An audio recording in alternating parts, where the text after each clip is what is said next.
Good day everybody and welcome to Lecture 8. Today we're going to move into the second part of John's Gospel.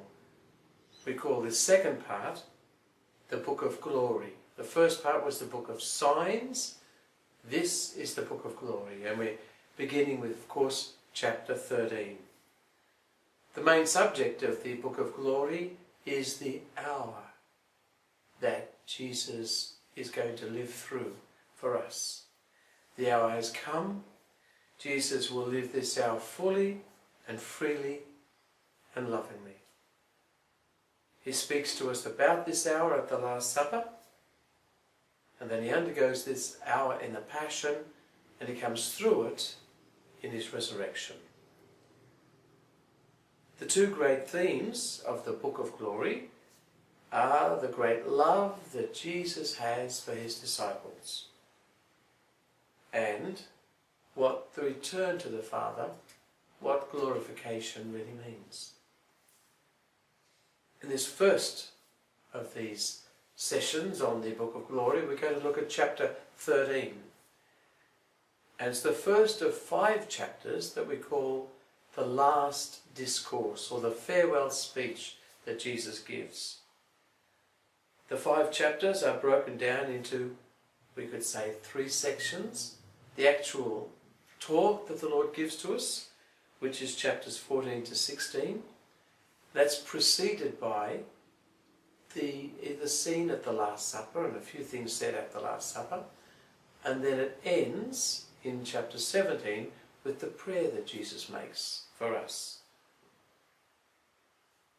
The synoptic gospel writers, Matthew, Mark and Luke, they tell us that the Last Supper was the Passover meal, and that Jesus dies on Passover Day.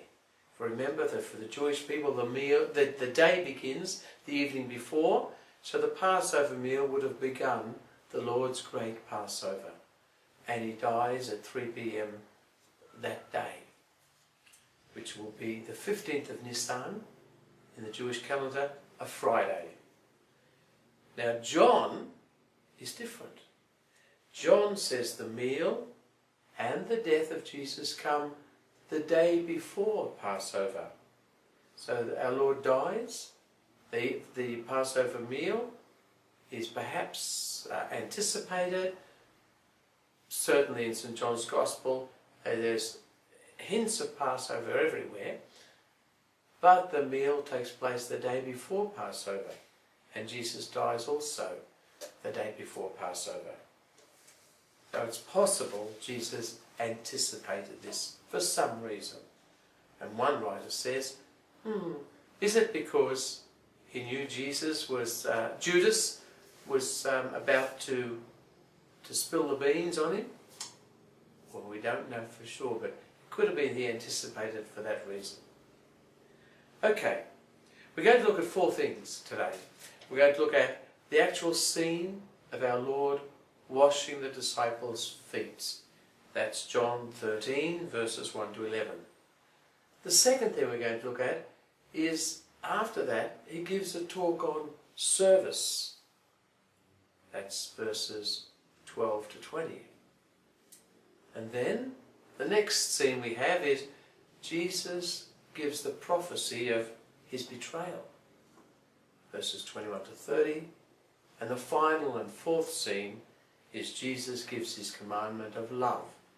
And he prophesies that Peter is going to betray him. So, the first thing is the foot washing scene. As we probably all realise, we only find this beautiful scene of our Lord washing the disciples' feet in St. John's Gospel. We don't have in St. John's Gospel an account of the institution of the Eucharist. Although, if you remember, it's possible that in chapter 6, especially those last verses about the eating and drinking the bread of life and the blood of the Lord's blood, it's possible that is referring to the Eucharist.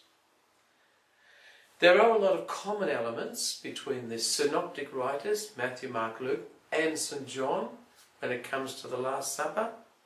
We have his foretelling of his betrayal by Judas, of Peter's denial.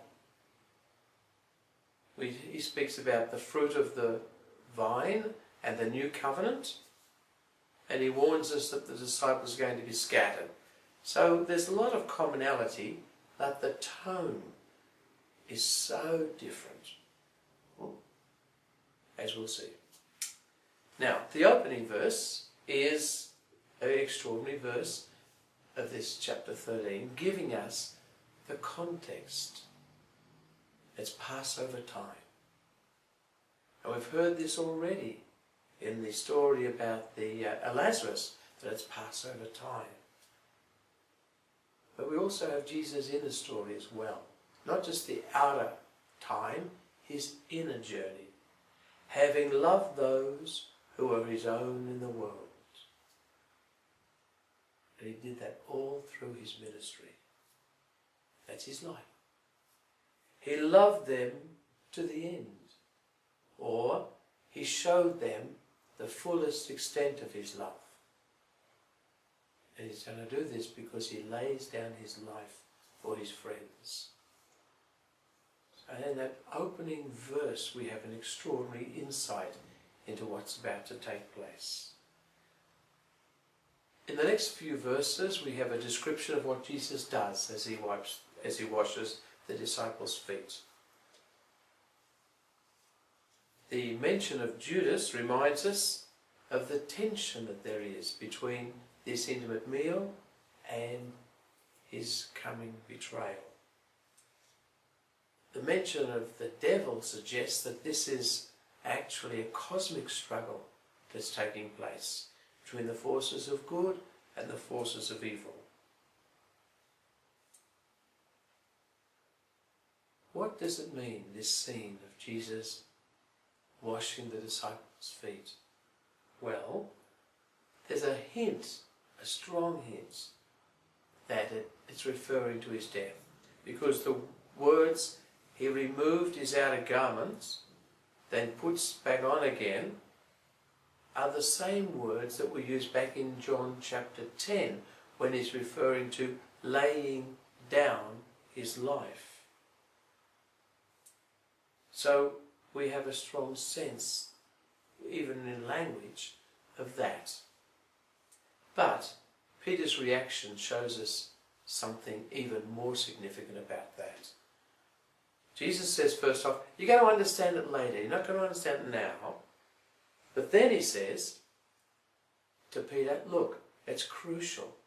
It's crucial for me to wash your feet. And if you don't allow that, you're not my friend. You're not part of me. Jesus is inviting his disciples to accept this gesture of intimacy. It's not an easy thing to accept somebody you love dearly, especially somebody you respect so much, to allow them to wash your feet. So, in a sense, the disciples have to allow, and Peter has to allow, Jesus to enter their hearts. And Jesus wants to do that at this most significant moment of his life. He wants them to trust him and to trust this gift that he's offering them.